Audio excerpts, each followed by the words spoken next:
समेत स्थानीय उपभोक्ताकै सक्रियतामा बोट बिरुवाको संरक्षण र वन विकास गरिएपछि वन क्षेत्र हराभरा भई आय आर्जनमा सघाउ पुगेको छ। आय आर्जनको स्रोतको रूपमा वनलाई विकास गरिएपछि विचित्र ठाकुर सामुदायिक वन जिल्लाकै नमुना बनेको छ। स्थानीय उपभोक्ताहरूबाटै वन क्षेत्रहरू संरक्षित र सदुपयोग हुन थालेपछि वनहरू पनि पछिल्लो समयमा फैलाएर र फस्टाएर गएका छन्। विगतमा यो उजाड देखिएको यो विचित्र ठाकुर सामुदायिक वनमा यतिखेर हराभरा र सुन्दरता छाएको छ। पछिल्लो समयमा यो वन समूहका उपभोक्ताहरू मिलेर वनलाई संरक्षण गर्नको निम्ति वनमा अग्निरेखा नियन्त्रण काटेका छन् र वनमा चरीचरण बन्द गराएका छन् र वन क्षेत्रमा रिचार्ज पोखरीहरू बनाएर यो रिचार्ज पोखरीको माध्यमबाट वन क्षेत्रलाई हराभरा र सधैँ यो पानीको स्रोत मुहानको रूपमा पनि यो रिचार्ज पोखरीहरू तय गरिसँगै यहाँ वन पक्षीहरू वन्यजन्तुहरूले सधैँ पानीको उपयोग गर्न पाएका छन् र यसरी हेर्दाखेरि वन क्षेत्रमा हुर्कदै गरेका साल प्रजातिका काठहरूलाई यसलाई बढाउनको निम्ति र यो वन जङ्गललाई सधैँ सुन्दर हराभरा राख्नको निम्ति स्थानीय उपभोक्ताहरू सक्रिय भएपछि उनीहरूले यसबाट आमदानी समेत गर्न पाएका छन्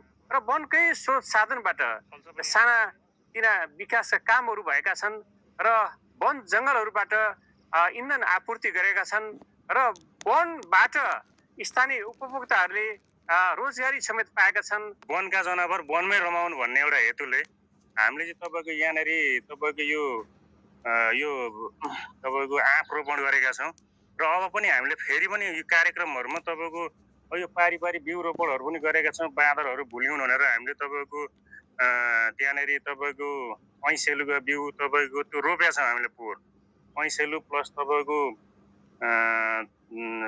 क्यामुनोहरू यस्तो तपाईँको सिसौहरूका बोट तपाईँको सिमल हामीले यो पारिवारिक बिउ रोपण गरेका छौँ।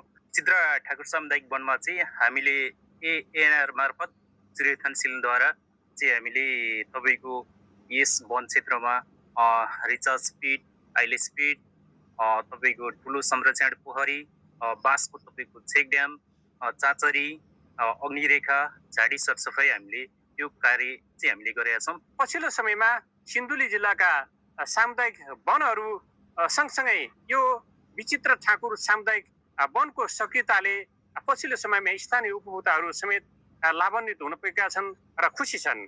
यो वनलाई अझ हराभरा सुन्दर राख्नुको निम्ति उनीहरू आजदेखि नै लामो समयसम्म यो वन क्षेत्रका कामहरूमा गतिशील हुन थालेपछि स्थानीय उपभोक्ताहरूले पनि यसबाट धेरै सुविधा धेरै फाइदा लिन पाएका छन् र उनीहरू सन्तुष्ट छन्।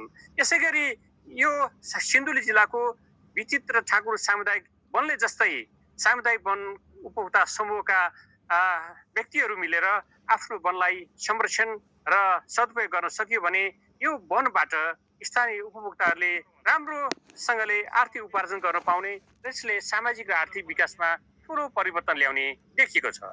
एबी न्युज खबरका लागि शङ्कर कार्की, सिन्धुली।